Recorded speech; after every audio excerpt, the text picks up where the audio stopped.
Queremos hablar. Queremos ver. Hasta la vista, baby. Queremos mostrar.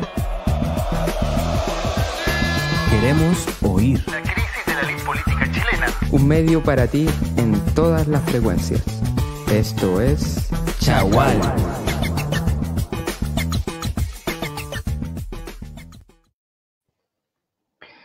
Bueno, sean todos bienvenidos ya a un nuevo episodio ya de Chagual Radio, este proyecto que surgió hace más de un año ahí en el estudio de experimentación radial de la Universidad de Playa Ancha y que hoy día ya nos encontramos en una modalidad online. Bueno, mi nombre es Johans Aravena, les hablo desde la localidad de Laguna Verde aquí en Valparaíso y hoy día nos vamos a conectar por videollamada con nuestros invitados. Hace unos años Chile anunciaba con bombos y platillos la organización de la COP25. Chile quería mostrar al mundo su interés por la protección del medio ambiente, pero muchos nos preguntábamos qué imagen se puede dar al extranjero cuando en nuestras tierras día a día surgen proyectos que por el llamado, entre comillas, progreso, devastan nuestro entorno. Me tocó luchar en su momento por proteger mi localidad. Ahí me tocó conocer a la gente de Alto Maipo, Caimanes, Freirina, Puchuncaví, Quintero y bueno, muchos lugares más. Entonces a mí no me pueden decir que protegemos nuestro medio ambiente porque, bueno, ya sabemos cómo terminó esa COP25, así que sabemos las políticas públicas vinculadas al medio ambiente en Chile en los últimos años. Y ahora cuando teníamos otra oportunidad de empezar a hacer las cosas bien con el acuerdo de Escazú, nuevamente damos un portazo a esa intención de encaminarnos bien. Y es por lo mismo que hoy día conversaremos respecto al acuerdo de Escazú, los alcances de este y qué significa para Chile lo sucedido en la última semana. Pero antes de iniciar la conversación, quisiera sumar a pantalla a mi compañero que bueno, es el panelista estable desde los inicios y además director del programa, así que ahí, Daniel Vergara, ¿cómo has estado? ¿Cómo va esta semana nueva? Pensábamos que hoy día se acababa la cuarentena para Valparaíso, esperábamos ese anuncio, pero nuevamente seguimos una semana más, parece que nos quieren encerrado aquí en la ciudad Puerto. ¿Cómo has estado? Muy bien, acá ansioso por el programa del día de hoy. Seguramente vamos a tener una charla bastante interesante y muy de acorde a lo que está surgiendo ahora con el tema del plebiscito, que son temas que se tienen que tratar en este momento. Sí, hoy, bueno, estamos entrando ya en recta final, camino hacia el plebiscito. Yo creo que cada vez va a ser una discusión más potente, más latente. Hay discusiones que yo creo que todavía no, por ejemplo, el otro día yo escuchaba que, bueno, no sé si te pasa a ti, de que hay mucha incertidumbre este plebiscito, no se le ha explicado mucho a la gente de cómo va a ser, por ejemplo, las medidas sanitarias, entonces ha sido como todo muy ambiguo. Claro, sobre todo en Valparaíso y Viña, que siguen cuarentena junto con tantas otras ciudades, cómo se van a hacer. También se ha dicho que las personas con coronavirus pueden votar, luego dicen que no, o sea, está todo súper extraño, así que vamos a ver cómo va a salir esto. Sí, vamos a estar ahí atentos a lo que se nos viene.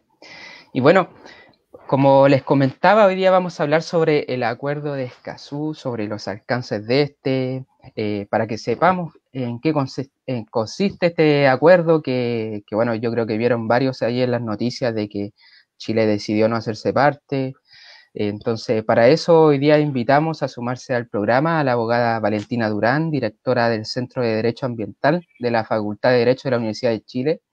Y bueno, más adelante se nos va a sumar ahí otro invitado también, pero ahí vamos a estar presentándolo cuando llegue. Ahí me dijo que en unos minutos se conectaba, así que ahí vamos a estar atentos. Bueno, primero, abogada Durán, preguntarle cómo ha estado con esta pandemia, en este contexto tan, digamos, para el que no estábamos preparados. Así es. Hola, Johans y Daniel. En primer lugar, quiero darles las gracias por esta invitación. Yo muy contenta de poder conversar en esta radio local. de Laguna Verde y en general me parece que es de la región de Valparaíso. Muy contenta de conversar con ustedes de este importante acuerdo de Escazú. Y yo estoy bien, tranquila, la verdad es que estoy en una buena situación en lo personal y en la Universidad de Chile, donde yo soy profesora, se ha podido desarrollar bastante bien dentro de toda esta situación. Pero la verdad es que este ha sido como un año tan largo, ¿no? Entre el estallido, la pandemia, parece que hubiesen pasado muchos años. Ha sido un periodo muy fuerte, y el plebiscito realmente es un momento histórico duro y en algunas cosas esperanzador, pero no cabe duda que es un momento muy intenso para todos y todas. Sí, se viene. Bueno, y el próximo año también hay como 7 elecciones, entonces va a ser como un año muy movido. Claro. Bueno, yo ya veo en backstage a nuestro otro invitado también, así que vamos a aprovechar de presentarlo para que se nos sume a pantalla. Él es Alex Sánchez, abogado y licenciado en Biología, profesor de Derecho Ambiental de la Escuela de Derecho de la Universidad Academia de Humanismo Cristiano, y como ven, ahí ya está en pantalla.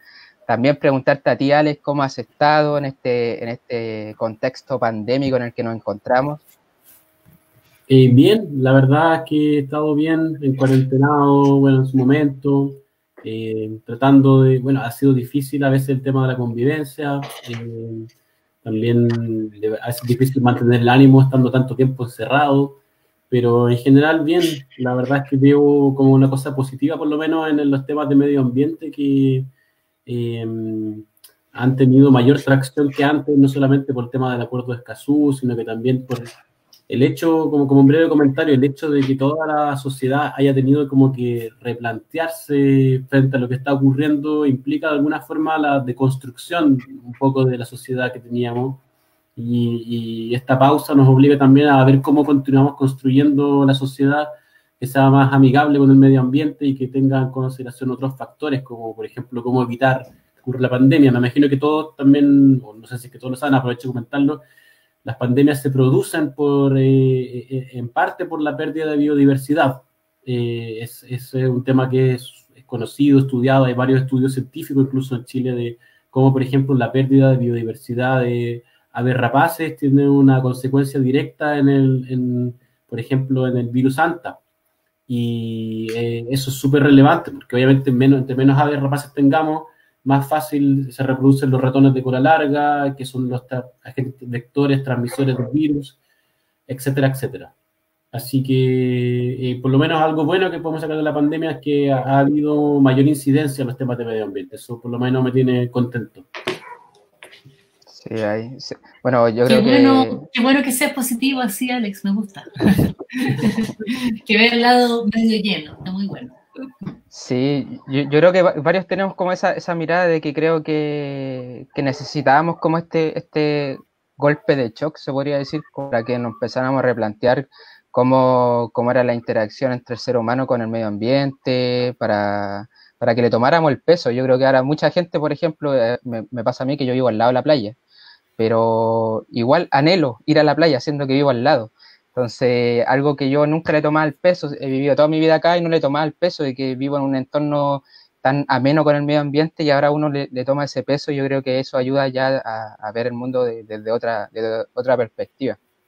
Y bueno, metiéndonos en tema, ya metiéndonos en lo que consiste este acuerdo de Escazú, hoy día también aprovechaba de conversar con otras personas respecto a qué sabían del acuerdo, y muchos como que en verdad me decían que ellos no sabían mucho, que habían escuchado las noticias, pero que en verdad no sabían en qué consistía. Entonces, primero preguntarle a usted, abogada Durán, preguntarle ¿desde dónde nace este acuerdo?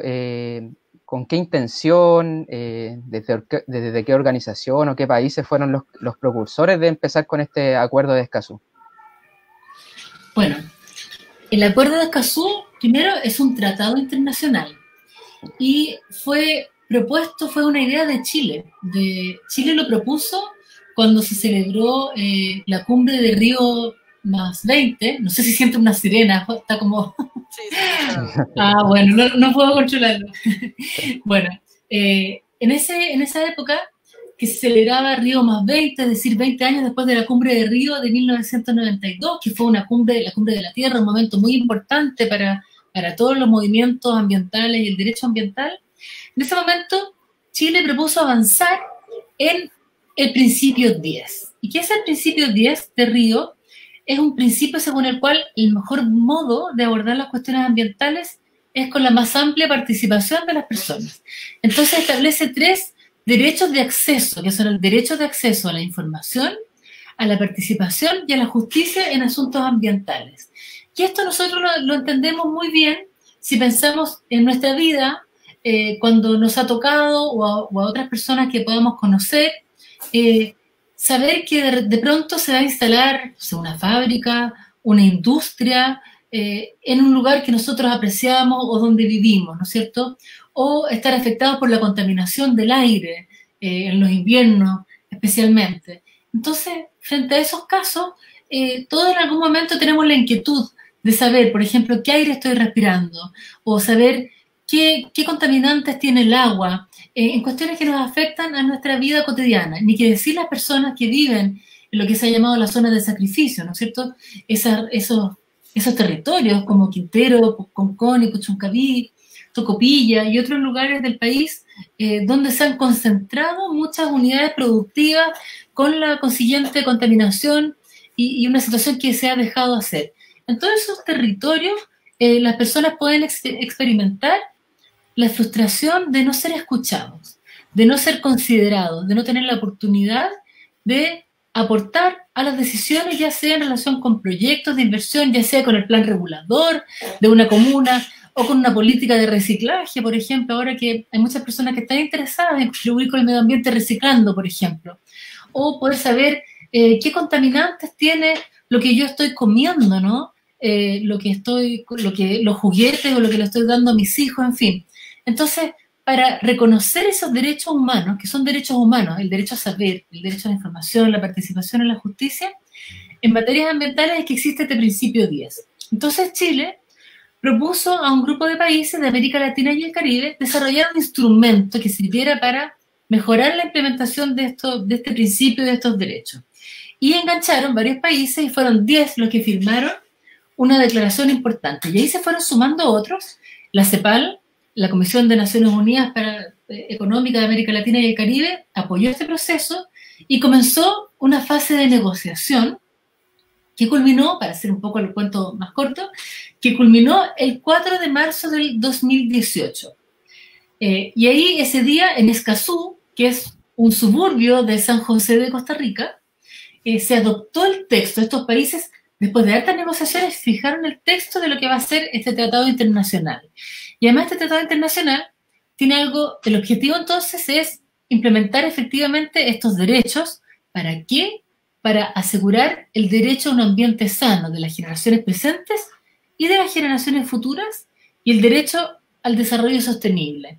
Y además algo muy importante es que este acuerdo es el primer tratado internacional que protege a los defensores ambientales.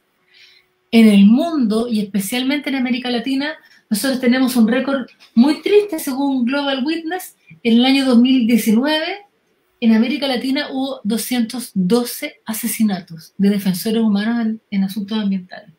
Estoy hablando de los asesinatos, porque también hay personas que son amedrentadas por defender el medio ambiente y toparse y enfrentarse a poderosos intereses empresariales, incluso sindicales a veces, y de los gobiernos, ¿ya? Entonces, por eso es que este es un tratado que es histórico, que es muy importante. Y ahí el papel de Chile, Johans, fue muy importante.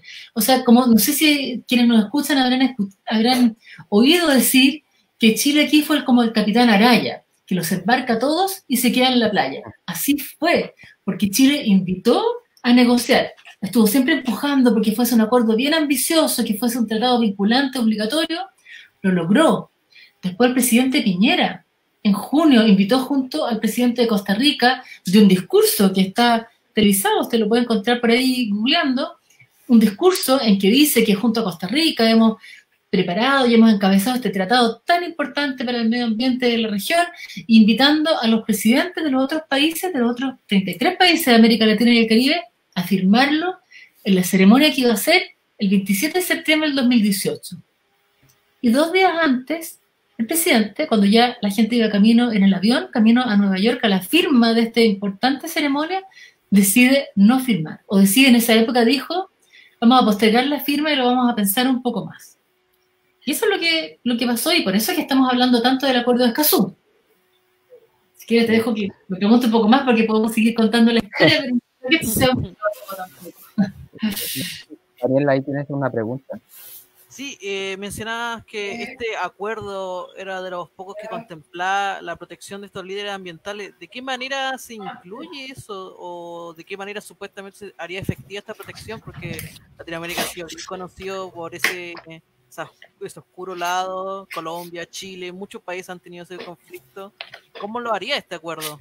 Claro, mira, aquí le vamos, no, para los que están viendo también, este es el acuerdo de Escazú, ¿no? La versión impresa se puede encontrar muy fácilmente en la página de la CEPAL. Si googlean acuerdo de Escazú texto, lo encuentran inmediatamente. Porque es importante leerlo, ¿no? Es un acuerdo que es bien fácil de compartir, como decía el otro día Constance Nalegat, que fue la principal negociadora por parte de Chile, la impulsora de este acuerdo, decía algo muy bonito, decía, lean el acuerdo de Escazú, y a ver si están en desacuerdo con algo.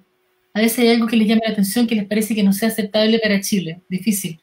Y el artículo 9 del Acuerdo de Escazú habla de los defensores de derechos humanos en asuntos ambientales. Entonces dice que las partes tienen que garantizar un entorno seguro y propicio para que las personas, los grupos y las organizaciones que promueven y defienden los derechos humanos en temas ambientales puedan actuar sin amenazas, sin restricciones y sin inseguridad.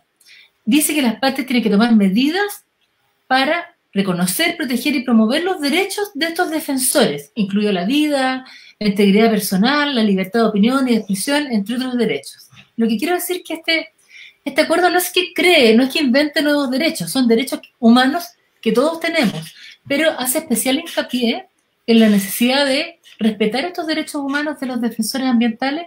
¿Y por qué? Porque son amenazados. Entonces dice, por ejemplo, que las partes tienen que tomar medidas oportunas para prevenir ataques, para investigar cuando haya ataques, para sancionarlos, todos los ataques, las intimidaciones que estos defensores y defensoras puedan sufrir. Y esto aquí hay un caso emblemático que es el de Berta Cáceres en Honduras, ¿no? Que estaba su retrato el día que se adoptó el texto del Acuerdo de Escazú, y que fue algo muy emocionante porque justamente era no me acuerdo si era su cumpleaños o el aniversario de su muerte en ese momento, cuando se adoptó el Acuerdo de Escazú. Y eso lo hace un tratado histórico, porque es primera vez que un tratado internacional tiene una disposición así, porque este Acuerdo de Escazú es como pariente, se asemeja mucho al acuerdo, la Convención de Aarhus, que es una convención europea que también vela por estos derechos de acceso, pero a nivel europeo. Es como si la Convención de Aarhus fuera como el papá de Escazú, por decirlo de una forma simple. Sí, sí. ¿Y el acuerdo en este momento, ¿en qué estado se encuentra? Porque tenían que cumplir con cierta cantidad de países. Y bueno, Chile, como decía el capitán Araya, pero hubieron países que sí se sumaron y que sí ratificaron este acuerdo.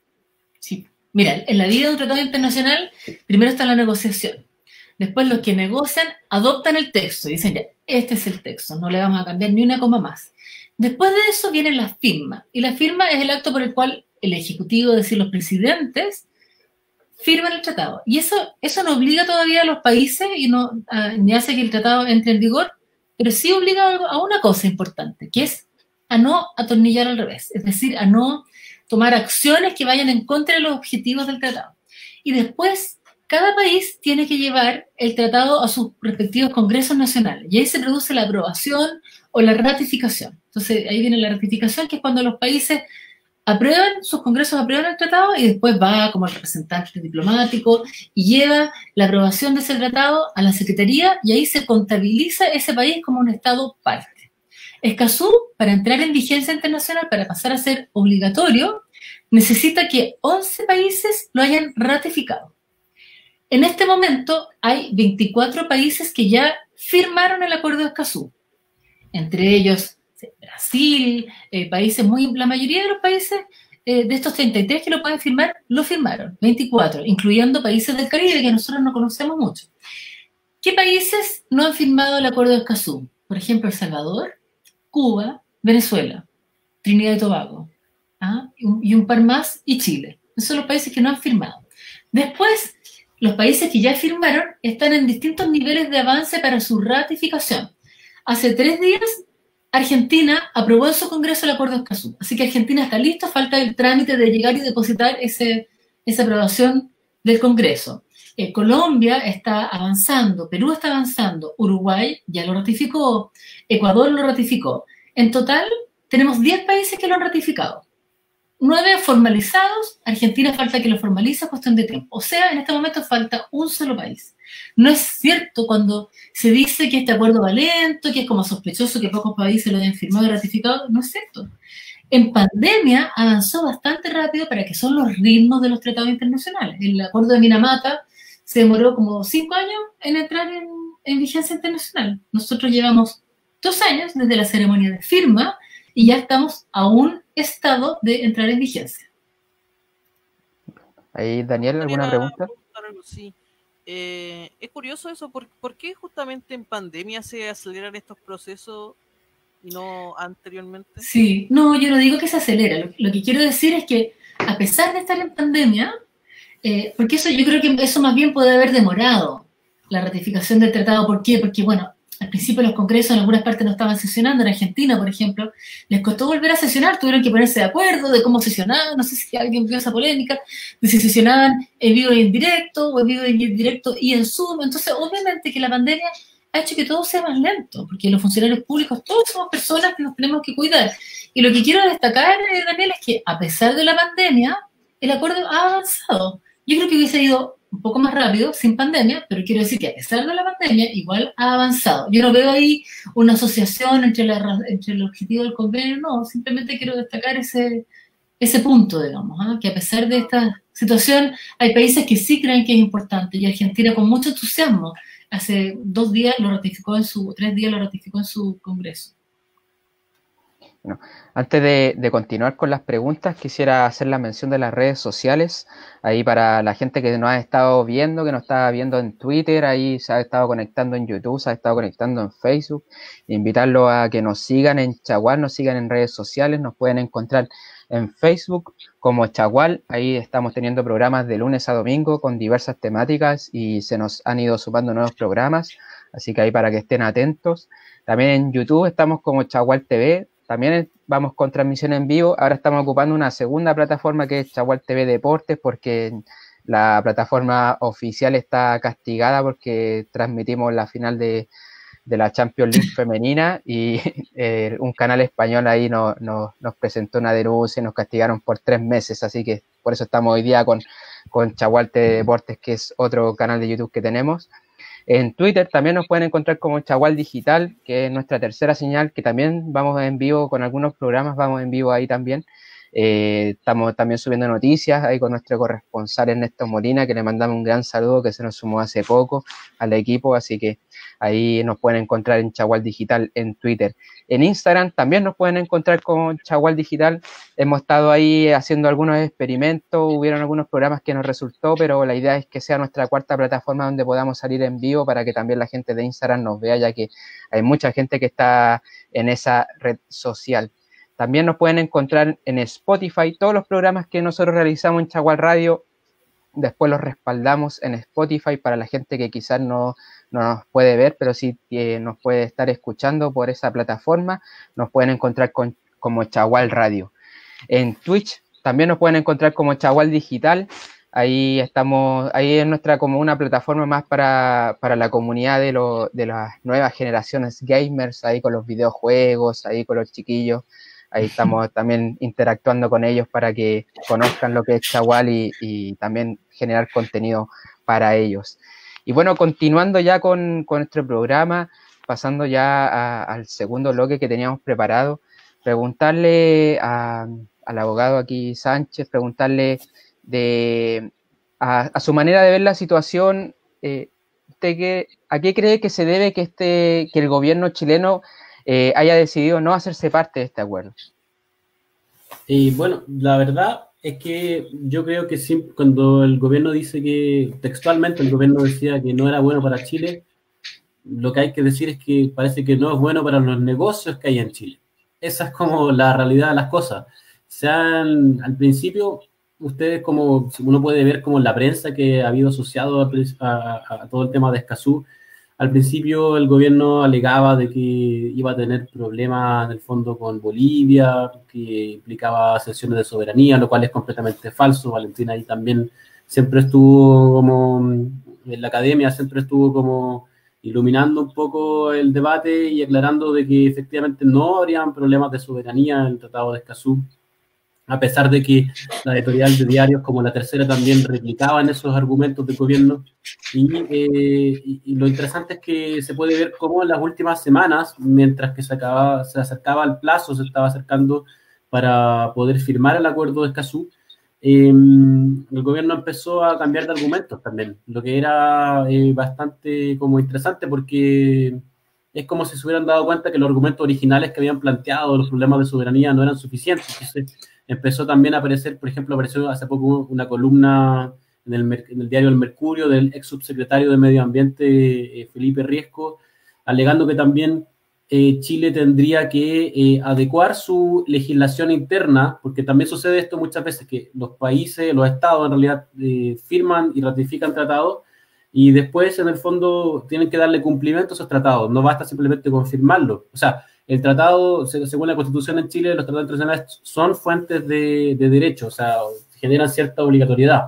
Pero para que puedan tener mayor obligatoriedad, cada estado tiene que, además, por un tema práctico también, modificar su legislación interna. Por ejemplo, esto sucede con el derecho humano al agua, que ha sido también reconocido por Chile en diversos tratados internacionales, pero sin embargo, en nuestra Constitución política no se reconoce explícitamente este derecho. Más bien, si es que alguien se ve vulnerado su derecho al agua, tiene que alegarlo por otra vía, quizás por la vulneración al derecho a la vida, por ejemplo, y que siempre es una vía, digamos, un poco más engorrosa, un poco más indirecta. Entonces, en el caso del Tratado de Escazú, también en las últimas semanas empezó a aparecer el argumento de que habría que modificar nuestra legislación interna, y siempre se decía por parte del Ministerio de Medio Ambiente de que en el fondo nosotros ya cumplíamos con varios de los estándares que exigía el tratado.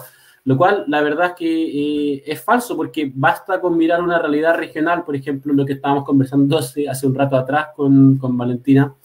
La realidad regional de Valparaíso demuestra que no es así. En Putaendo, por ejemplo, a pesar de que más de 2.000 personas pidieron por escrito, ante una carta al Estado, que por favor se les permitiera participar en la evaluación ambiental del proyecto de sondaje minero de una empresa que se llama Vizcachitas Holding, en la comuna de Putaendo, se les denegó, y el Estado incluso obstinadamente mantuvo la decisión hasta que la Corte Suprema tuvo que revertirlo. O, por ejemplo, en Quintero Puchuncaví, Concón, hace poco se dieron los resultados, no se sabe hasta el día de hoy qué ha intoxicado todas las personas que se intoxicaron en el 2018 en esa zona, y eso, a pesar de que ya vamos 2 años encima, y de que más encima hay un fallo de la Corte Suprema que obliga al Estado a investigar qué es lo que ocurrió y a subsanarlo, hasta el día de hoy no se ha solucionado. Entonces, basta ver la realidad regional de que no cumplimos con los estándares, y cuando se dice, bueno, tenemos que modificar nuestra legislación interna, no sabemos exactamente cómo vamos a tener que modificar nuestra legislación interna si es que ratificamos Escazú, lo que se está diciendo en el fondo es que, bueno, no hay voluntad en el fondo para avanzar en el estándar ambiental que tiene el país. Eso es como que queda absolutamente evidente. Y cuando uno hace, en el fondo, la reflexión, uno piensa, ¿debería Chile modificar su legislación interna para poder elevar su estándar ambiental? Pues la verdad es que sí, y yo creo que sería bueno incluso no solamente para el medio ambiente, sino que también para la economía, porque al final del día Chile es una economía un país que basa su economía en la extracción de los recursos naturales, pero al mismo tiempo la naturaleza de alguna forma es nuestra plataforma de vida. Entonces, como lo que decía un poco al principio, si nosotros seguimos en el fondo pensando en el crecimiento económico ilimitado, nunca Chile va a realmente llegar a un desarrollo sostenible. No es posible. Una cosa es el crecimiento económico y otra cosa distinta al desarrollo sostenible. El desarrollo sostenible incluye, además del crecimiento económico, también la equidad social, también la sustentabilidad ambiental. Entonces, es súper importante tener en cuenta esos factores. Ahí, Daniel, ¿alguna pregunta? Al principio mencionabas que había unos negocios que se están supuestamente en riesgo, ya sea por la soberanía o por otro. ¿Cuáles serían supuestamente estos riesgos? Porque como mencionabas, estos tratados, y si hiciera de forma correcta, sería beneficioso tanto para la economía como para el país. Entonces, ¿dónde está el riesgo? ¿Dónde está el conflicto? Bueno, es difícil también poder como responder a esa pregunta porque como que obviamente creo yo que los agentes del gobierno que deciden en el fondo definir la postura de Chile probablemente están teniendo en cuenta ciertos proyectos, pero si uno mira, por ejemplo, creo que hace no mucho, no me acuerdo en qué medio, podría buscarlo ahora, salió también cuál es la lista de los proyectos prioritarios que el gobierno busca avanzar, digamos, como dentro del marco de la reactivación económica. Y dentro de esa lista incluso se encuentran proyectos que han sido duramente cuestionados por la ciudadanía, como por ejemplo el proyecto Dominga, que ha sufrido, como que ha tenido varias polémicas encima. Está una mina o sea, un puerto específicamente un puerto que se buscaba emplazar en la cuarta región. Entonces, la verdad las cosas es que yo no tengo claro exactamente qué proyectos están pensando, pero en general a mí me da la impresión de que el gobierno está muy desesperado por reactivar la economía a toda costa, y específicamente a costa de grandes proyectos. A lo mejor quizás Valentina podría complementarnos un poco también. Sí. Pensé que estaba muteada.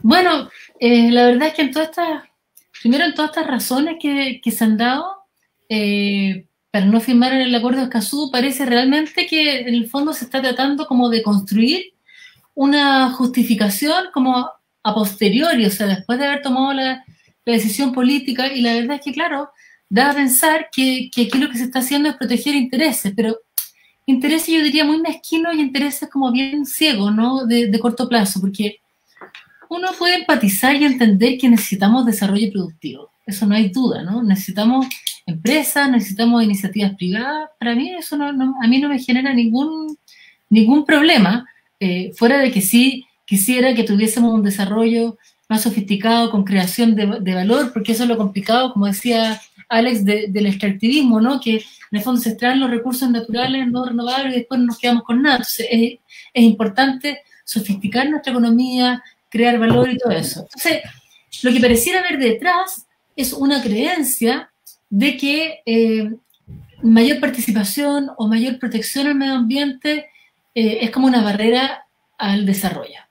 Y eso es totalmente falso. Y yo creo que incluso las empresas más modernas lo entienden así. Hay empresas que hoy día están estableciendo buenas prácticas porque entienden que tienen que relacionarse bien con sus vecinos, que tienen que, bueno, algunas también están presionadas por accionistas y que de otros países, por otras reglamentaciones que están exigiendo mayor protección al medio ambiente. Pero hoy día ya la verdad es que lo han demostrado muchos economistas muy destacados, muy respetables. Lo dice la OCDE, lo dice el Fondo Monetario Internacional. Esto no es una idea solo de hippie, buena onda ambientalista. O sea, está demostrado que lo barato cuesta caro, que finalmente no es rentable no proteger el medio ambiente, no es rentable no permitir la participación. A lo mejor te permite avanzar un poquito más rápido en el corto plazo, a una empresa, a un proyecto, pero al final en el mediano y en el largo plazo no es viable. Pensemos, por ejemplo, en la explotación pesquera indiscriminada. Es como evidente, ¿no? O sea, claro, si yo quiero tener una alta rentabilidad, entonces pesco, me paso de las cuotas, pero ¿qué va a pasar? Al cabo de unos años se va a acabar ese recurso.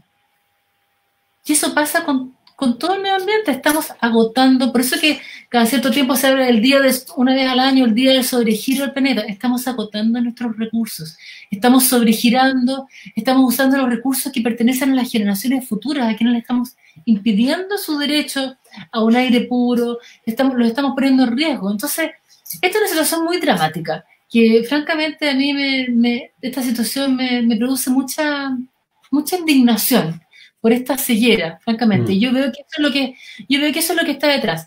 Y es como tan contrasentido. Somos un país, supuesto, que hemos tratado de ser líderes en el mundo. Tenemos todavía la presidencia de la COP25.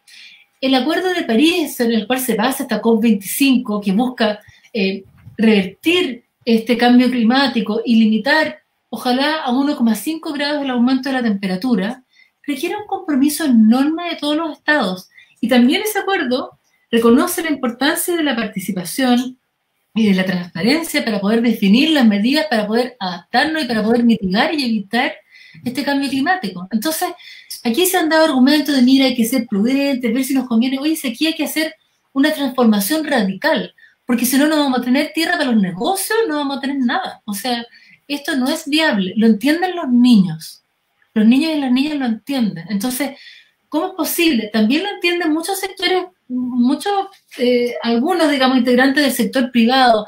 Se entienden los colegios, se entienden las universidades, lo quieren los ciudadanos. Los ciudadanos en Chile les importa la protección del medio ambiente, aprecian la naturaleza, quieren tener buena calidad del aire. Y lo han dicho, se dice en varias encuestas, en el proceso constituyente que llevó adelante la presidenta Bachelet, era algo que las personas valoraron de manera muy importante. A veces les importa más que la seguridad, les importa la protección del medio ambiente. A la gente le importa el medio ambiente. Por lo tanto, creo que es un error tener esta mirada mezquina. Yo creo que las personas estamos dispuestas a cambiar de conductas por la protección del medio ambiente. Mira el ejemplo de las bolsas plásticas. Eso fue una ley muy simple, que fue promovida, digamos, vino de varias mociones parlamentarias, el gobierno anterior la promovió, y este gobierno finalmente buscó el mínimo común denominador y sacó esa ley. ¿Ha sido un drama? Empezar a andar con una bolsa, con una mochila, no pasa nada, no se cayó el mundo.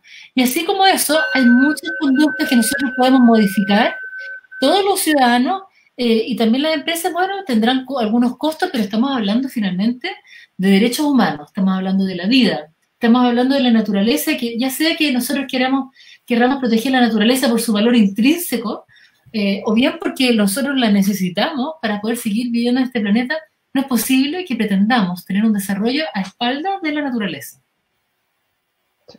Bueno, yo como contaba, a mí me tocó ser en su momento vocero de un movimiento medioambiental acá en Laguna Verde. Me tocó ahí hacerle pelea a una multinacional que era OHL en su momento, que era una empresa que venía escapando de España por casos de corrupción, y acá llegó a Chile, le dieron el puerto de Valparaíso, le dieron una línea del metro, le dieron una carretera, le dieron muchos proyectos, y ahí uno como que decía, en verdad uno se sentía vulnerable. Primero, que nosotros éramos un pueblo pequeño, éramos una localidad rural, sin muchos avances, pero logramos frenarlos a puro empuje ciudadano, a puro empuje de los vecinos. Y por lo mismo quería preguntarle como al abogado Sánchez, preguntarle respecto a que él ya nombraba, de que sería ideal mejorar las políticas públicas vinculadas al medio ambiente. ¿Cuáles son las principales carencias de esas políticas que hoy existen en Chile? Bueno, eso es lo interesante, porque como también conversaba por teléfono hace un rato atrás con Valentina, Escazú como a lo que obliga es a establecer un poco la línea de base, o sea, como cómo estamos como país. No solamente usar como referente los informes de la OCDE que emite regularmente sobre el fondo, se llama la evaluación de desempeño ambiental de Chile, donde hacen muchas recomendaciones. Entonces, en ese sentido es como un acuerdo de piso que obliga a Chile como a evaluarse y ver cómo puede ir subsanando sus deficiencias en el corto y mediano plazo. Y cuando uno lo observa, las deficiencias son un montón, no solamente en las declaraciones de impacto ambiental. Cuando un proyecto se evalúa ambientalmente puede ser por dos vías, por un estudio de impacto ambiental, que es más minucioso, o una declaración de impacto ambiental, que es casi como una declaración jurada que la empresa emite y que en ciertos casos excepcionales y difíciles hay participación ciudadana. Entonces, lo que obliga a Escazú a decir, bueno, la participación ciudadana es parte fundamental del proceso de evaluación, porque son las personas que habitan ahí mismo en el territorio y que muchas veces van a poder mejorar incluso el proyecto. Pero también hay otro aspecto que me parece a mí muy fundamental y que tiene que ver con el tema de la nueva Constitución y cómo está pensado, digamos, cuál es como el modelo de fondo que tiene la ley ambiental chilena. y que tiene que ver con la contaminación. Esto es lo que es interesante. En la Constitución de Chile actualmente dice que se le garantiza a toda persona un derecho a vivir un medio ambiente libre de contaminación.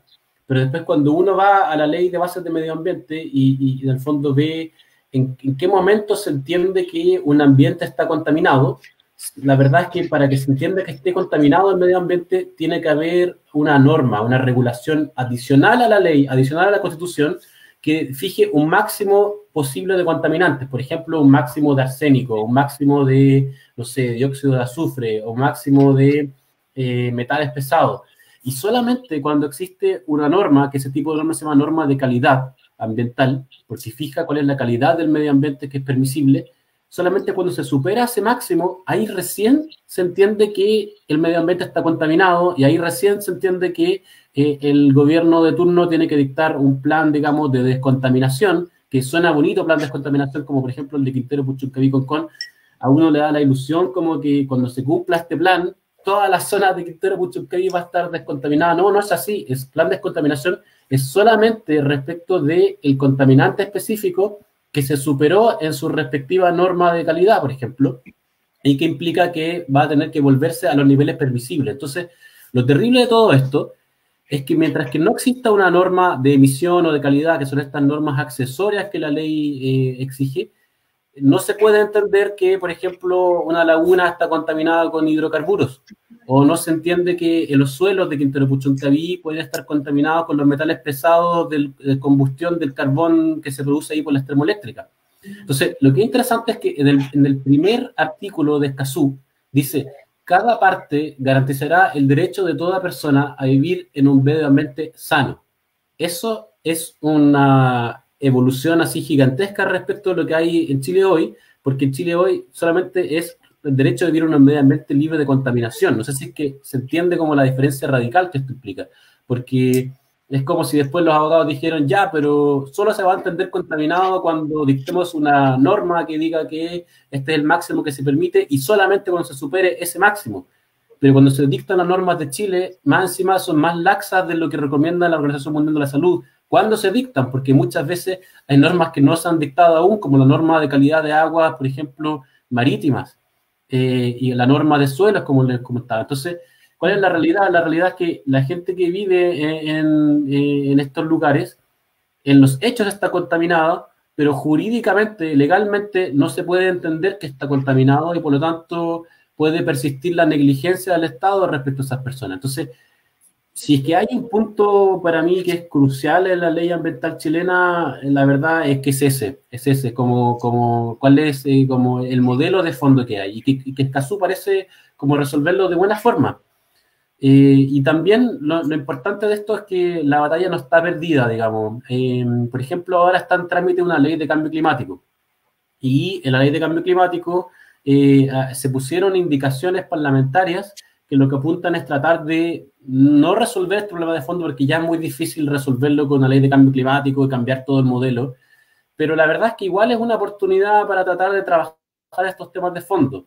Y otra sede, por ejemplo, para resolverlo es la nueva Constitución, que también nos permite como replantearnos cuál va a ser la relación que como sociedad queremos tener como medio ambiente, con el medio ambiente. Entonces, eso en resumen, ese es el concepto de contaminación para mí es, o de medio ambiente sano, por decirlo de otra forma, es un tema central que sí o sí hay que trabajar. ¿Sí? Yo quería acotar, creo que muy interesante lo que está diciendo Alex, porque se están cumpliendo ya 10 años desde la última reforma a la institucionalidad ambiental, desde que tuvimos Ministerio de Medio Ambiente, Superintendencia de Medio Ambiente, y que posteriormente se crearon los tribunales ambientales. Yo creo que es un momento para que con decisión podamos pensar en cómo reformar nuestras instituciones y nuestros instrumentos, porque es cierto que hemos avanzado un montón de cosas, eso no hay duda, pero tenemos instrumentos que son insuficientes.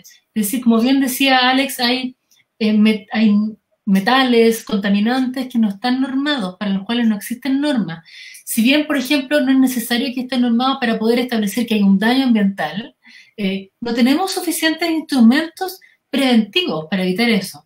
También hay casos, todos esos territorios donde hay industrias que se instalaron hace muchos años, esos establecimientos, esas proyectos no pasaron por el sistema de evaluación de impacto ambiental.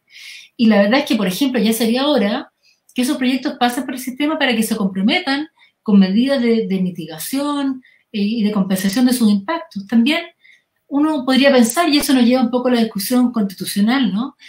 Si se usa un recurso natural, si se usa una porción del territorio, una porción de las aguas, una porción del suelo, ¿cómo se devuelve eso cuando termina la vida útil de un proyecto? ¿Se devuelve igual? ¿Se devuelve peor? ¿O se devuelve mejor y regenerado? A mí muchas personas me han dicho, haciendo talleres constitucionales, pensando en una constitución ambiental, incluso personas que trabajan en el mundo en la extracción de recursos naturales me han dicho, yo creo que tendrían que haber concesiones regenerativas. Y a mí me parece una muy buena idea. ¿Por qué tenemos que pensar que podemos seguir desarrollando, no sé, salmonicultura, minería, cualquier otro tipo de explotación forestal, devolviendo el medio ambiente, el territorio que se usa peor de cómo lo encontramos? ¿No es cierto? Entonces, hay que respetar los servicios, los distintos servicios ecosistémicos, que nos presta el agua, y tenemos entonces que devolver las cosas mejor de cómo las encontramos, es como evidente, ¿no? Si no ayuda a limpiar, no ayuda a ensuciar, o sea, eso sería como un mínimo. Entonces, ¿por qué no? Y eso suena tan razonable para todo el mundo. ¿Cómo se establece, por ejemplo, todos los pasivos ambientales que hoy día existen de la minería, todos los tranques de relave que están ahí abandonados, ¿cierto? Todas las actividades que se desarrollaron, que se interrumpieron, que terminaron, ¿qué pasa con eso? Ahora estamos con un plan ambicioso que no sé si tan ambicioso, pero que es importante, que es el plan de descarbonización. Se van a cerrar las termoeléctricas, y eso ya era hora que se anunciara, y eso es algo que obedece a la tendencia internacional y obedece a los compromisos que Chile ha establecido. ¿Cómo se devuelve eso? ¿Cómo se devuelve esos lugares? ¿Se va a limpiar eso? ¿Cómo se demuele algo? ¿Cómo se devuelve? Bueno, en la quinta región lo saben, a propósito, lo saben en Concón también, ¿no?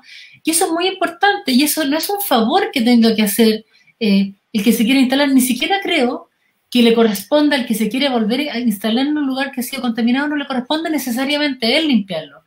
Le correspondía a alguien que a lo mejor ya prescribió en las acciones para que se lo haga, entonces lo tendría que hacer el Estado, lo tendremos que financiar entre todos. Hay que ver quién financia esto.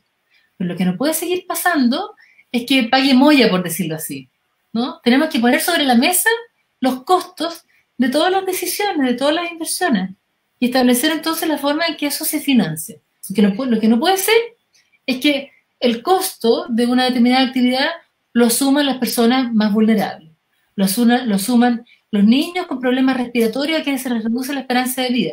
No puede ser, como tenemos el caso de la sentencia, que fue muy importante, la sentencia de la Corte Suprema, en el caso de Quintero Puchuncaví, después de esas emanaciones, establece algo brutal, que yo no digo necesariamente que esté mal, pero no logra decir paren las industrias, como decían los prisioneros. No logra decir eso. ¿Y por qué no lo logra decir? Porque no se logró acreditar cuáles eran los contaminantes y de dónde venían. Pero sí dice, autoridades, tomen ustedes las medidas para que la próxima vez que pase algo así, se evacúe a la población más vulnerable, a los niños y los ancianos. ¿Cómo puede ser? ¿Cómo puede ser que como sociedad no nos quede otra que ponernos de acuerdo para que pase eso cuando las industrias sigan contaminando? ¿Te das cuenta que yo lo encuentro brutal? No digo que esté mal la Corte Suprema en eso, pero digo que eso demuestra todas nuestras deficiencias y carencias. Sí. Bueno, hay un punto que me gustaría complementar, si me permites, que se me quedó en el tintero, pero que creo que es súper importante. Otra de las deficiencias de la ley ambiental chilena tiene que ver con el rol que tiene el Ministerio de Medio Ambiente actualmente. La verdad es que si uno mira cómo funciona la ley ambiental chilena, ya está el Ministerio de Medio Ambiente que se encarga de realizar la política pública ambiental, digamos, de definir cuál va a ser. Están los tribunales ambientales, que eso es algo bueno que tenemos, que están instalando, han estado haciendo en general, en mi juicio, un buen trabajo. Tenemos la Superintendencia del Medio Ambiente, que lo que hace es fiscalizar ciertos, lo que se llama instrumentos de gestión ambiental, que son, por ejemplo, estas regulaciones que había comentado, normas de calidad, las resoluciones de calificación ambiental que obtienen los distintos proyectos, actividades, una vez que son evaluados favorablemente ambientalmente, entre otros instrumentos. Pero lo que no tiene el Ministerio actualmente es un servicio público dedicado exclusivamente a cuidar la naturaleza. Y esa, la verdad es que es una pieza del puzzle completamente faltante. ¿Cómo tienes un Ministerio de Medio Ambiente que no tiene, por decirlo así, como suficiente recursos humanos para poder hacer la pega más proactiva de poder proteger el medio ambiente. Actualmente, esto lo hace el Estado a través de la Corporación Nacional Forestal, que no depende del Ministerio de Medio Ambiente, sino que depende de otro ministerio, que es el Ministerio de la Agricultura. Y lo que ocurre es que la Corporación Nacional Forestal, o CONAF, como se llama, la verdad es que al día de hoy es insuficiente para proteger la naturaleza que tiene Chile. No solamente se encarga de las áreas protegidas estatales, no solamente tiene poco presupuesto, sino que además también tiene otra vocación, que también tiene que ver con, por ejemplo, el fomento forestal, que también tiene que ver con apagar incendios, que también tiene que en el fondo tiene un sinfín de problemas, además también de ser una corporación que actualmente es de derecho privado, que ejerce funciones públicas, entonces que hay una irregularidad, de hecho, en nuestro ordenamiento jurídico, y así un sinfín de cosas. Entonces, actualmente hay un proyecto de ley que busca hacer que las áreas protegidas pasen a depender del Ministerio de Medio Ambiente, y ese proyecto crea un nuevo servicio del Estado que se llama Servicio de Biodiversidad y Áreas Protegidas, y que va a depender del Ministerio de Medio Ambiente. La verdad es que ese proyecto de ley, yo creo personalmente, en conjunto con el proyecto de ley de cambio climático, son los dos proyectos de ley ambientales más importantes que están actualmente en trámite en nuestro país, que son los de mayor impacto que van a poder producir. Y afortunadamente, después de varios años, este proyecto de ley de biodiversidad ingresó el año 2014, justo al principio del segundo gobierno de Michelle Bachelet, y todavía 6 años después todavía sigue en trámite. Está actualmente, afortunadamente, avanzando en la Cámara de Diputados, ya pasó por su trámite en el Senado, y todavía me parece que tristemente le queda un largo trecho por avanzar un poco en este laberinto que a veces se convierte el Congreso Nacional, pero eso es algo positivo, y yo creo que la ciudadanía tiene que respaldarlos, porque como es un proyecto de ley tan bueno, tristemente yo diría, o sea, por un lado es bueno que sea bueno, pero a veces, como ocurre también con Escazú, los nuevos elementos, digamos, que son positivos, muchas veces también son resistidos por la clase política, por la clase empresarial. El caso del Servicio de Biodiversidad va a ser una reforma muy buena, pero ha tenido mucha resistencia de parte de los mismos sindicatos de CONAF, de parte de la Cámara Chilena de la Construcción, de parte de otros empresarios, de parte de ciertos grupos de parlamentarios de derecha, etcétera. Pero es importante que la ciudadanía lo conozca, porque si no, nunca nos vamos a poder empoderar con las herramientas que realmente nos pueden ayudar. Bueno, antes de empezar a cerrar el programa, porque ya vamos llegando a la hora, cuando hablamos de temas que nos apasionan, se nos pasa rápido, ni sentimos de que llevamos ya casi una hora conversando. Sí. Yo quería hacer mención, aprovechando de que había un comentario ahí que decía de Laguna de Zona de Sacrificio, que hubieron dos cosas que nombraron y que se vinculan mucho con la localidad donde nosotros vivimos y desde donde nace Chagual. Por algo en el logo de Chagual tenemos el mapa de Laguna Verde, que es como lo que nos representa. Cuando hablaba de las normativas, nosotros tenemos un estero en donde la planta de tratamiento de aguas servidas de Placilla, de Sval, ellos botan todos los desechos, los botan al estero. Y siempre ellos como que hablan de que van con la norma de los coliformes fecales, pero uno ve el estero y ve que eso no es un agua limpia, es agua totalmente contaminada. Entonces ahí siempre que hemos pedido como asesoría, hemos trabajado con la Universidad misma de Playa Ancha, que ha estado trabajando, ellos dicen, claro, que ellos dicen que están bajo la normativa, pero claramente una normativa que no está acorde a los nuevos tiempos. Ellos dicen esa cantidad de coliformes fecales en cualquier parte del mundo es contaminación, pero aquí en Chile para ellos no.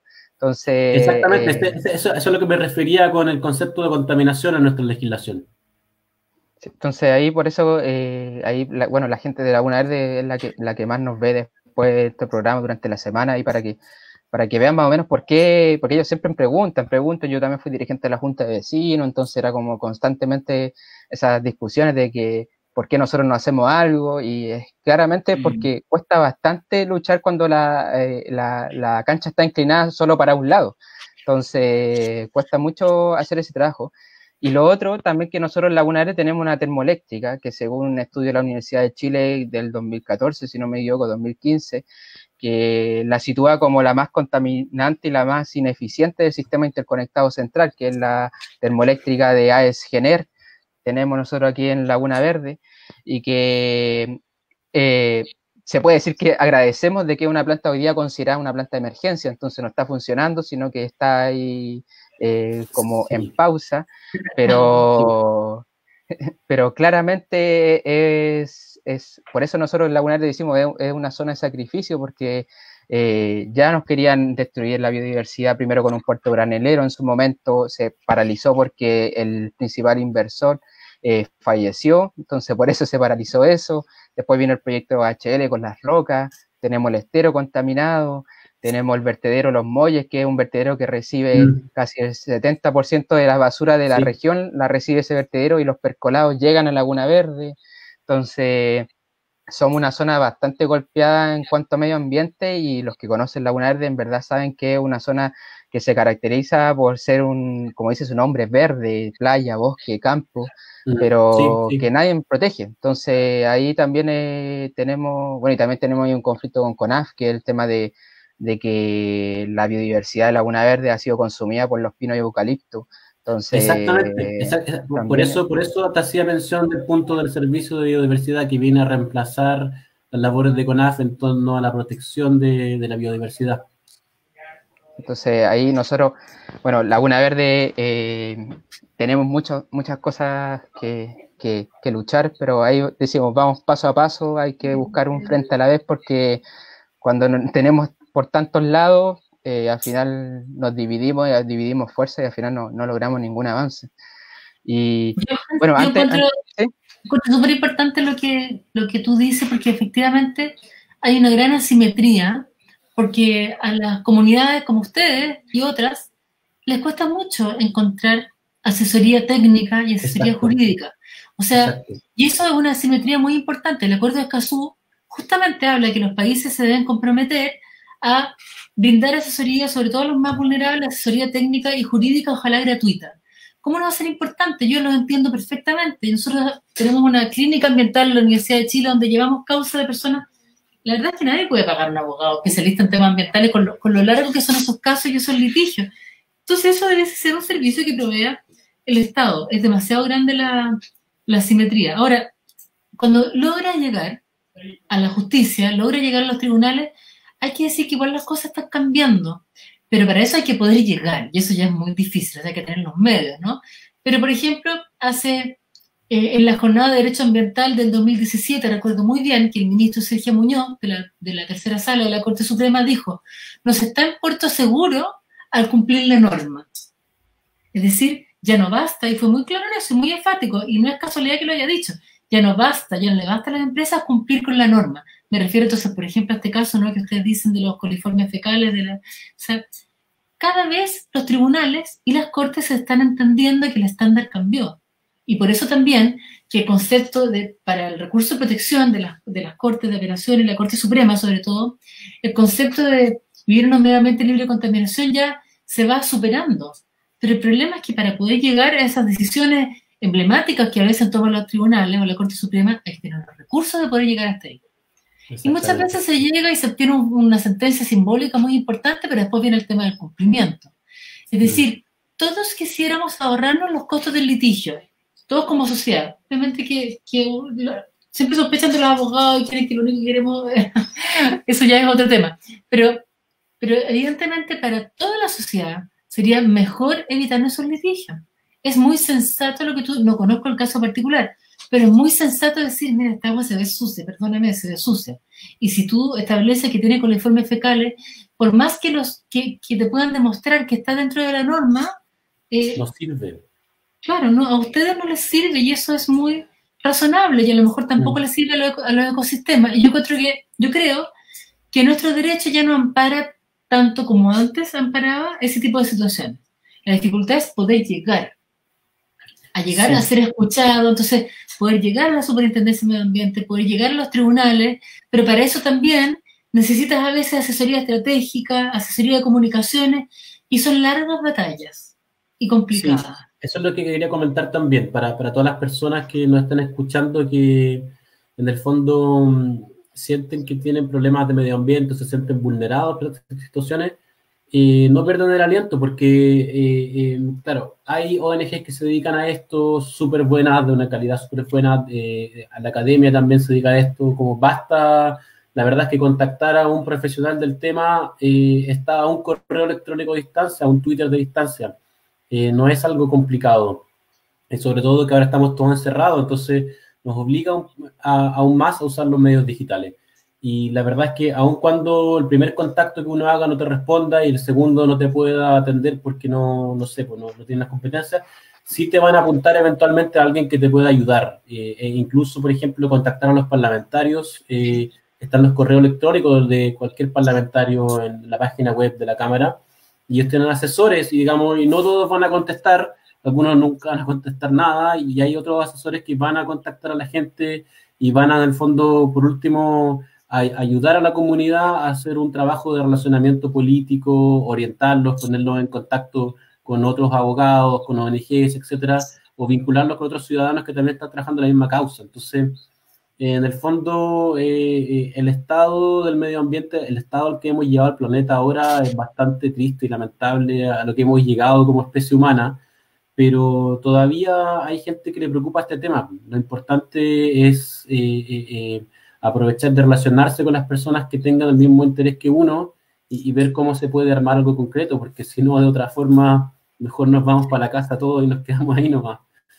Sí, pues y hacer un ejercicio de rendición de cuentas, es decir, yo voté por un alcalde, voté por una concejala, voté por una diputada, voté por un senador.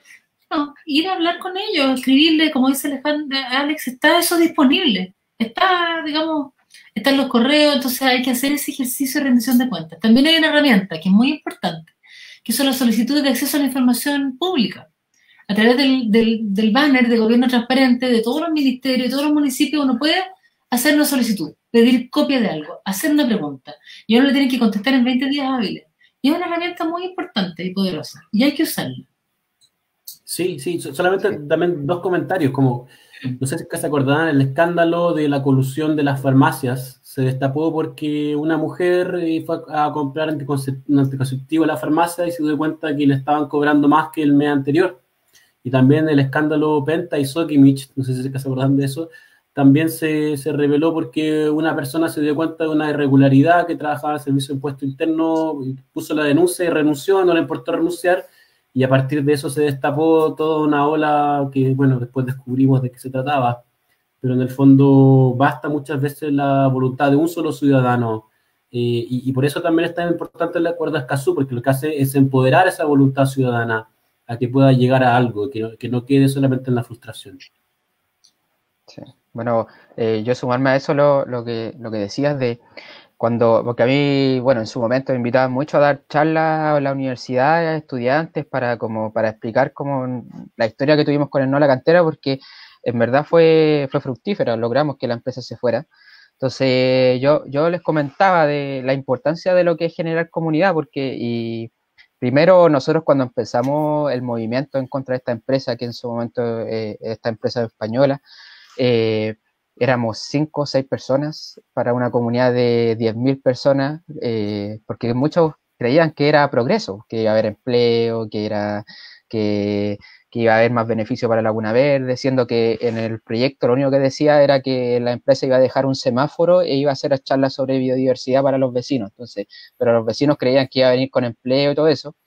Y nosotros lo que empezamos a hacer fue trabajar con gente, en ese momento estaba la gente de Caimanes, de Freirina, Alto Maipo, ellos nos facilitaron abogados, ingenieros, y logramos, pese a que en su momento la misma empresa se me acercó y me dijo, mira, nosotros somos una empresa multimillonaria y podemos ir a sacar las rocas si queremos a San Felipe, pero nosotros les queremos dejar un beneficio a ustedes en Laguna Verde y tenemos 700 millones para invertir, ven a mi oficina, sentémonos y digamos en qué vamos a gastar esos 700 millones de pesos.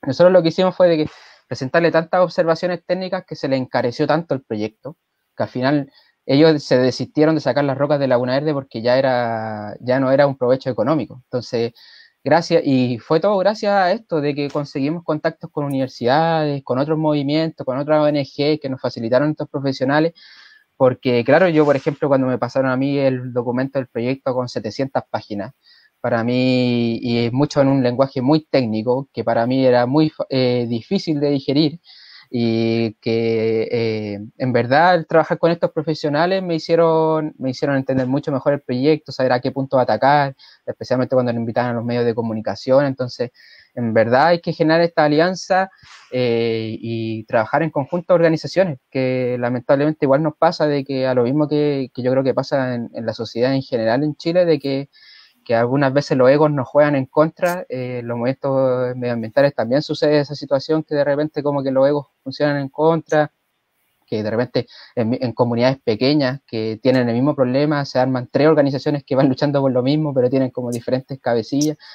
Por eso yo creo que esta pandemia ojalá que nos sirva para replantearnos las cosas y que nos unamos y que empecemos a trabajar en conjunto, porque al final nosotros, como en su momento decíamos, no es Laguna Verde zona de sacrificio, sino que Chile es una zona de sacrificio, y que entendiendo eso, al unirnos se nos va a hacer mucho más fácil conseguir que ya no nos sigan golpeando. Y bueno, yo antes de cerrar, quisiera hacer mención de los auspiciadores, porque se nos pasó tan rápido el programa que no le dimos los agradecimientos a los auspiciadores que nos permiten salir adelante en el programa. A ver si nuestro director ahí, Daniel, nos puede colocar el primer banner del auspiciador. A ver cuál es el primero que aparece ahí para que le demos un saludo.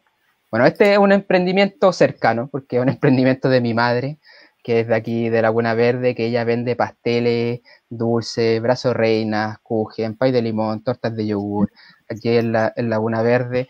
Así que la pueden encontrar en Instagram como @deli_meri, y además en su banner pueden encontrar su WhatsApp ahí para que la ubiquen. Bueno, ella vende aquí en Laguna Verde, estamos en cuarentena, así que no podemos llevar a otras Valparaíso, a otros lugares, así que ahí para la gente de Laguna Verde que nos vea está Deli Meri. También tenemos un gran saludo para los amigos de Miraflores Viña del Mar, que son los amigos de Eni Diseños y Estampados.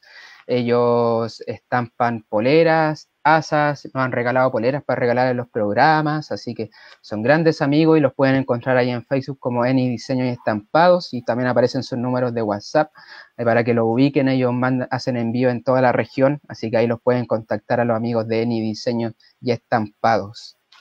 También tenemos el otro emprendimiento que también aquí ella es de, bueno, ellos son de Quilpué, un bazar que se llama Matutera, El Mundo a Tus Manos. Las pueden encontrar en Facebook como Matutera, Instagram Matutera8. Tienen de todo, desde productos para niños, ropa interior, agendas, peluche, tienen de todo, así que ahí pueden encontrar. Ellos también están funcionando de manera online, los amigos de Matutera, Del Mundo a Tus Manos. También tenemos el otro auspicio, a ver si aparece el otro auspicio de... Ella es fundadora conmigo de ahí de Chagual, así que también le mandamos un gran saludo a Marión, que empezó un emprendimiento de invernaderos y jardineras muy amenos con el medio ambiente, con diseños muy creativos y muy diversos, adecuándose también a las estructuras, digamos, de donde uno vive. Entonces ahí pueden encontrarla como en Instagram como Invernaderos Tucucán, y en WhatsApp ahí aparece su número, para que busquen ahí Tucucán Invernaderos y Jardineras. Y bueno, y también ahí pueden aprovechar de conocer su nuevo emprendimiento también, de que ella es arquitecta, así que también está trabajando ahí en lo que es construcciones sustentables. Y el último auspiciador, que ya es el último que se nos sumó, de aquí de Valparaíso, Soluciones Ortopédicas, que lo pueden encontrar ahí en www.solucionesortopédicas.cl y en Instagram @Soluciones Ortopédicas Quinta Región. Ellos están en Edward 654 Valparaíso, y si van de parte de Chagual, ahí les van a hacer un descuento, así que ahí les pueden mandar un saludo ahí a la gente de Soluciones Ortopédicas. Y bueno, ya para ir cerrando, que ya pasamos la hora con creces, pasamos la hora de programa, dejarle las palabras a ustedes si quieren hacer alguna mención, algún consejo, algún saludo. Les dejamos la pantalla para que le diga a toda la gente que nos escucha y que nos va a escuchar después, que nos va a escuchar en Spotify, nos va a escuchar en las otras redes sociales. Así que, a ver, ahí Alex, a ver si... Sí, yo quería dar un último mensaje en la línea con lo que estábamos hablando de empoderar a la ciudadanía. No sé si es que han escuchado, pero va a haber una nueva ley de plásticos. Partió con el fondo la ley que prohibía las bolsas plásticas en el comercio y ya está implementada en todo el territorio nacional. Y ahora se viene una segunda ley de plásticos 2.0 que lo que hace es reducir los plásticos desechables de un solo uso. Pero ¿qué es lo interesante que tiene esta nueva ley? Hay una en el Senado, ahora está en la clase de proyecto de ley, yo creo que va a avanzar rápido, así que ojalá que de aquí a fin de año la tengamos, pero lo interesante va a ser que ahora cualquier ciudadano va a poder, entre comillas, fiscalizar esta ley. ¿Cómo? Porque la ley dice que se concede acción popular para cualquier persona que quiera denunciar cualquier infracción a esa ley. ¿Qué significa eso en términos prácticos? Que cualquier persona que vea en el fondo en un restaurante que le están entregando en el fondo, no sé, una bombilla desechable, que para hacer todos estos plásticos que les van a prohibir, cubiertos desechables también se van a prohibir, puede llegar y poner la denuncia. Porque hoy día uno puede ver que hay comercio que todavía entrega bolsas plásticas, y claro, puede denunciar, pero tiene que esperar que el municipio haga algo al respecto y que envíe el fiscalizador. Pero no, con la nueva ley de plásticos, cualquier persona va a poder llevar a ese restaurante a la justicia para exigirle que deje de usar esos productos. Entonces, eso es súper bueno, pues hay que seguir impulsando leyes en ese sentido. Genial. Muy buen modelo eso, que bueno lo que estás contando, Alex. Yo, bueno, quiero agradecer la invitación. Los invito a leer a todos el Acuerdo de Escazú, que lo vamos a firmar. Chile lo va a firmar, no será en este gobierno, será en el siguiente. Y hacer ese ejercicio de rendición de cuentas. O sea, primero, todos podemos colaborar en algo y todos tenemos la obligación también de proteger el medio ambiente y nuestro entorno, y para eso nos podemos organizar, pero también hacer el ejercicio de rendición de cuentas y ser responsable. Ser responsable, ejercer el voto, organizarse y exigirle a las personas por quienes hemos votado, pedirles apoyo, porque eso funciona. Molestarlos por mail y por Twitter. Sí. A los parlamentarios. Funciona mucho. Lo digo por experiencia propia. Sí, bueno, y muy bueno lo que están haciendo ustedes, los felicito, porque yo creo que estos ejercicios son importantes y a mí me da esperanza, porque yo veo que hay muchos jóvenes, como ustedes todavía son jóvenes, ¿no es cierto?, que están teniendo iniciativas como esta, porque en todos los territorios hay muchas personas muy motivadas que quieren hacer algo. Así que quizás esta pandemia nos ha servido para poder llegar a más personas, increíblemente, desde nuestras casas, pero para poder llegar a más personas. Creo que eso es muy valioso. Sí, bueno, ahí cuando después de que hable Daniela, ahí vamos a comentar ahí algo respecto a un proyecto ahí que se puede venir en camino. Ahí, Daniel, ¿algunas palabras finales? No, sí, a mí me gustaría principalmente agradecer a los invitados por lo que han dicho a lo largo del programa. Importante saber lo que mencionaba el abogado sobre la situación que tiene Chile, la situación de este acuerdo de Escazú, y rescatar lo que dijo en un momento Alex